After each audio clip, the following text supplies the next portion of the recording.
मी तर माझ्या अधिकाऱ्यांचं या ठिकाणी अभिनंदन करेल की महाराष्ट्रामध्ये सगळ्यात पहिला बहुमान जर कुणाला मिळतोय तो जळगाव जिल्ह्याला मिळतो आहे.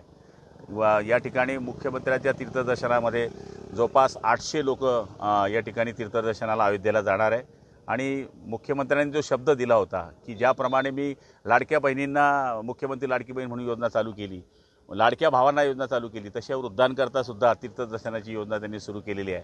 आणि उद्याच्या दिवशी माननीय मुख्यमंत्री महोदय आणि आम्ही स्वतः या ठिकाणी या रेल्वेचा याला झेंडा दाखवणार आहेत. मुख्यमंत्री मला वाटतं ऑनलाईन राहू शकतील आणि मला वाटतं की महाराष्ट्रामध्ये हा सगळ्यात पहिला बहुमान आपल्याला मिळालेला आहे. आज अयोध्यासाठी 807 भाविक जे आहेत ते आज रवाना होत आहे. मुख्यमंत्री तीर्थदर्शन योजना अंतर्गत समाज कल्याण विभागांच्या माध्यमातून या सगळे भाविक आज रवाना होत आहे.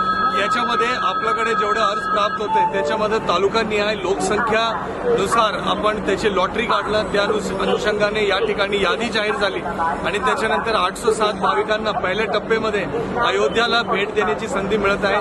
IRCTCच्या माध्यमातून याचे पूर्ण नियोजन करण्यात आलेलं आहे. इथून जो ट्रेन आहे डायरेक्ट अयोध्याला घेऊन जाणार आहे. अयोध्यामध्ये दर्शन आणि स्थानिक सगळे नियोजन झाल्यानंतर त्या ठिकाणी दर्शन व्यवस्थित करून त्याला परत 4 ऑक्टोबरच्या दिवशी त्यांना परत जळगावला घेऊन येणार आहे. महाराष्ट्रामध्ये आज सकाळी कोल्हापूरची माझ्या माहितीनुसार ट्रेन निघालेली आहे आणि त्याच्यासोबतही आज जळगावची ट्रेन पण येथून निघत आहे. दोनों जाऊन अयोध्यामध्ये दर्शन घेऊन सगळे भाविकांना परत घेऊन येणार.